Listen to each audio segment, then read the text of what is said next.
Assalamualaikum warahmatullahi wabarakatuh sa lahat ng aking mga kapatid sa pananampalatayang Islam at magandang gabi rin po sa lahat ng ating manonood, Muslim man o hindi. Ngayon po ay day 59 at welcome sa ating araw-araw na pagbabasa ng banal na Quran sa wikang Filipino. I-click nyo lamang po ang aking profile para sa mga naunang part ng ating pagbabasa. Hinikayat ko po kayo makibasa at magdilay kasama ko sa mga salita ni Allah na gabay para sa katauhan. Ipagpapatuloy po natin ito kung saan po tayo nagtapos kagabi. A'udhu billahi minasyaitanirrajim. Bismillahirrahmanirrahim.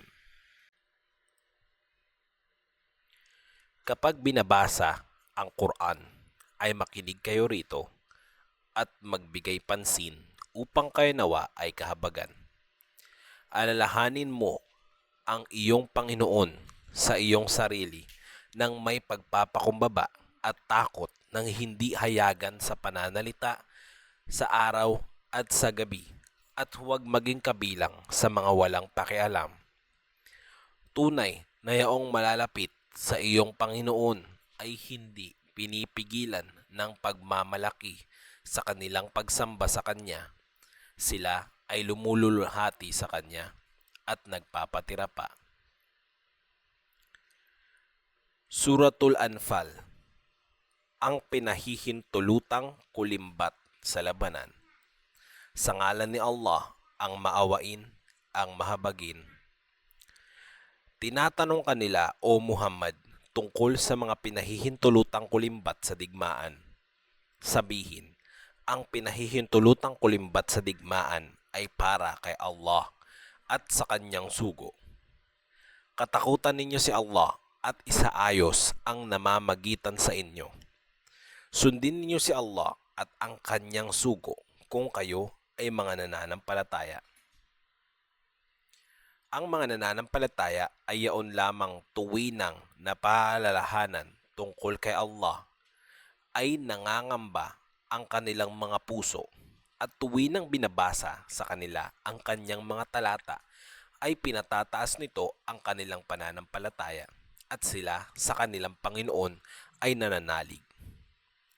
Yaong mga nagtataguyod ng obligadong pagdarasal at mula sa ibiniyaya namin sa kanila ay nagtutustos. Sila ang mga nananampalatayang tunay.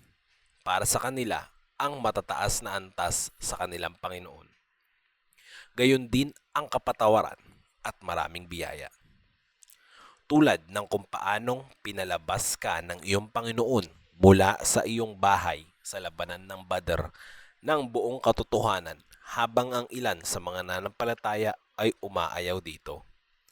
Sila ay nakikipagtalo sa iyo tungkol sa katotohanan sa pakikipaglaban sa araw na yaon, matapos na ito ay naging malinaw na parang sila ay itinutulak patungong kamatayan habang sila ay nakatingin. Si Allah ay nangako sa inyo na ang isa sa dalawang grupo ay mapapasa inyo, at ninais ninyo yaong grupong walang armas na makasagupa sa labanan ng Badr.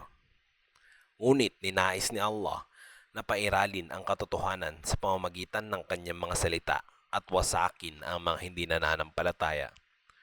Upang pairalin ang katotohanan bilang katotohanan at ipakita ang kamalian bilang kamalian, kahit pa kamuhian ito ng mga makasalanan.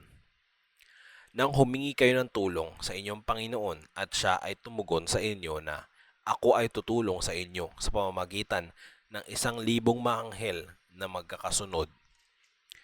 Hindi ito ginawa ni Allah liban na lamang bilang magandang balita at upang mapanatag sa pamamagitan nito ang inyong mga puso.